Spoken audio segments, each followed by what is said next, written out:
Good morning friend. આજે આપણે auditing સબ્જેક્ટની અંદર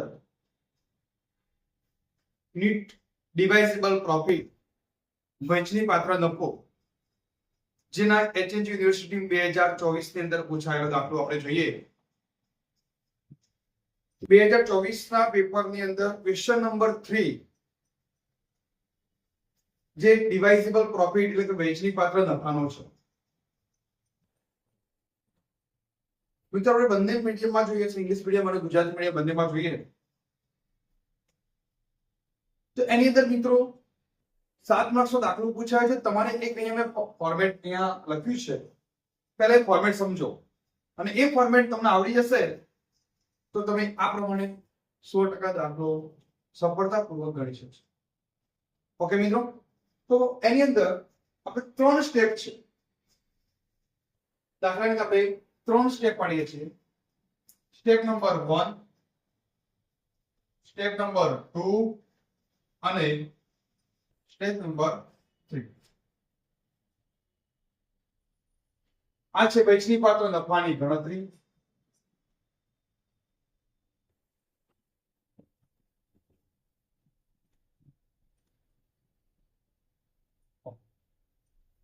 મિત્રો સૌથી પહેલા first step current year profit ચાલુ વર્ષનો નફો, એમાંથી depreciation as per companies act ચાલુ વર્ષનો કાયદા મુજબનો દર્શાવો. મિત્રો સ્ટેપ નંબર 1 જે છે એ ચાલુ વર્ષનું છે. તમારે એટલે જે વર્ષના છેલ્લા તમને ડેટા આપેલા હોય, દાખલા તરીકે 2020, 21, 22 3 વર્ષના છે તો 2022 છેલ્લું વર્ષ હશે તમારું ચાલુ વર્ષ. તો આપણે 24 દાખલો જુઓ.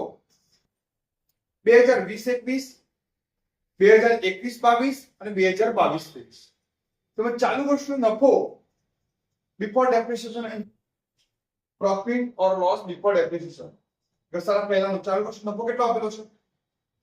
5,25,000, 5,25,000.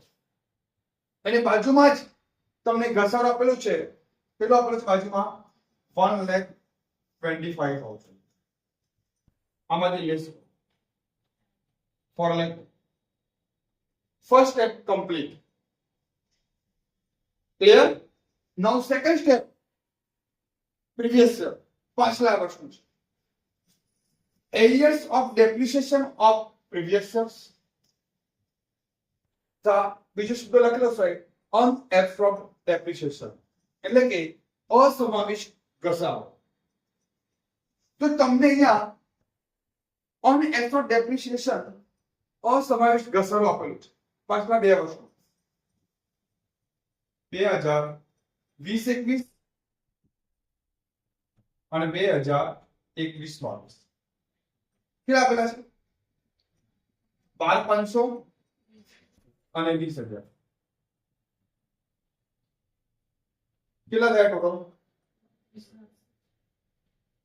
32,500 માઇનસ કરો લેસ કઈ થશે ને બાદ થશે. કેટલા હશે? 4 લાખમાંથી 32,500 ક્યાં છે? કેટલા આવે? 3,67,000. 3,67,500. અસમાવિષ્ટ ઘસારો છેલ્લા ટેબલમાં આપેલું છે, જુઓ કેટલું છે લખ લો. તો 2020-21 માં 12,500 અને 2021-22 ની અંદર 20,000 છે. Now step number 3 main important. આ પણ previous years પાછલા ડેટા છે. depreciation return of માંડી મારેલ ઘસારો or loss એટલે કે નુકસાન બંનેમાંથી which ever is less બંનેમાંથી જે ઓછું હશે તે બાદ થશે. રિટર્ન ઓફ ડેપ્રિસિએશન તમે જેટલો ઘસારો માંડીવાનો છે એ પ્રોવિઝન ડેપ્રિસિએશન નહીં, ઘસારાની જોગવાઈ નહીં, રિટર્ન ઓફ ડેપ્રિસિએશન. તો અહીંયા તમને પ્રોવિઝન ડેપ્રિસિએશન આપેલો છે, રિટર્ન ઓફ ડેપ્રિસિએશન આપેલો નથી. એના માટે આ સૂત્ર છે, ફોર્મ્યુલા ઘસારાની જોગવાઈ. તો કંપની ધારા પ્રમાણે घसारो depreciation as per companies act minus ऑन एप्स ऑफ डेप्रिसिएशन જો આ આપેલું તમને ઓન એપ્સ ઓફ ડેપ્રિસિએશન કંપનીઝ એક્ટ આપેલું છે તમને ઘસારો તો ઘસારાની જોગવાઈ રિટર્ન ઓફ તમે કેટલો માંડી માર્યો तो यहाँ पे 2020-21 और 2021-22 2020-21 और 2021-22 उस वक्त डेप्रिसिएशन एक्ट में कितना है 50,000 और 75,000 उसमें से earn act of depreciation minus 12,500 50,000 12,500 minus करते हैं 37,005 और कोई आप लिखो 37,500 અને 55 2020-21 2021 लॉस तो हमें लॉस भी नहीं दिया तो लॉस कैसे दिखते हैं वो देखो 2020-21 2021-22 साल की बात हो सारा पहला नफो के नुकसान आपको दिया पहले में -1,50,000 है लॉस है दूसरे में प्रॉफिट है 50,000 इसमें से माइनस करेंगे ए जो हुआ है कितनी है 37,555 कितनी आती है थोड़ी पहले का माइनस होगा 1,00,000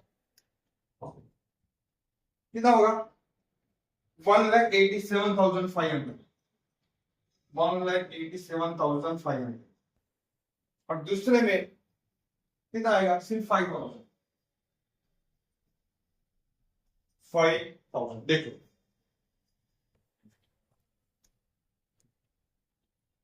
पहले वाला माइनस माइनस प्लस हो जाएगा दूसरा वाला वही रहेगा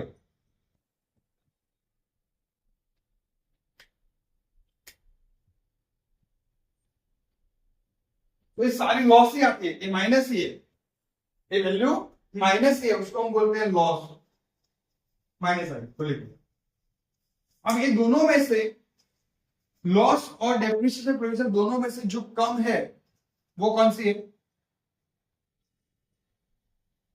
दोनों में से जो कम है वो जिसकी वैल्यू कम तो उसकी वैल्यू है इसमें से ये दोनों में ये कम है और ये दोनों में ये कम है तो which ever is this total कितना हुआ 37,500 प्लस 5,000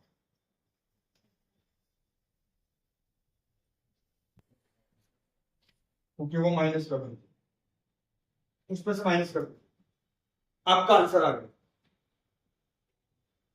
325 आया तो आपका डिवाइसेबल प्रॉफिट ए है तो कैसे कैलकुलेट करते हैं वो देखो जरूरत पड़े तो दोबारा देख लेना वीडियो पहला वाला जो स्टेप है वो करंट ईयर का है बाकी दूसरा और तीसरा जो स्टेप है वो प्रीवियस ईयर का है दूसरा स्टेप जो है ऑन एप्स ऑफ डेप्रिसिएशन असमावेश घसारो જે તમને આપેલું છે પાછલા બે વર્ષનો લખી દીધું तीसरा जो स्टेप है डेप्रिसिएशन प्रोविजन तो नहीं दिए तो कैसे ढूंढते हैं ऐसे ढूंढते हैं depreciation provision companies act depreciation और ऑन एप्स ऑफ डेप्रिसिएशन दोनों में से डिफरेंट निकाल दो तो वो आपका कंपनी तारण जो घसारा जो હોય એટલે કે प्रोविजन फॉर डेप्रिसिएशन लॉस नुकसान वो कैसे ढूंढते हैं तो आपका जो यहाँ प्रॉफिट और लॉस दिया हो बिफोर डेप्रिसिएशन वाला घसारा पहलाનો નફો કે નુકસાન घसारा पहलाનો નફો नुकसान बिफोर डेप्रिसिएशन प्रॉफिट और loss before depreciation minus less करके ये आपको जो मिला प्रोविजन डेप्रिसिएशन वो माइनस कर दो तो इन दोनों में से माइनस करते हैं तो दोनों माइनस माइनस वैल्यू आएगी इसके लॉस ही दोनों लॉस ही है तो ये लॉस की वैल्यू यहाँ पे लिखते हैं ये लॉस और डेप्रिसिएशन दोनों में से जो कम है वो लिखा, ये लॉस और डेप्रिसिएशन दोनों में जो कम है वो लिखा, दोनों को टोटल करके यहाँ पे माइनस कर, सब वैल्यूज में से माइनस हो, ये आपका डिविजिबल प्रॉफिट बचने की बात है। कंपल्सरी ऐसा एक एग्जांपल आता है 7 मार्क्स का,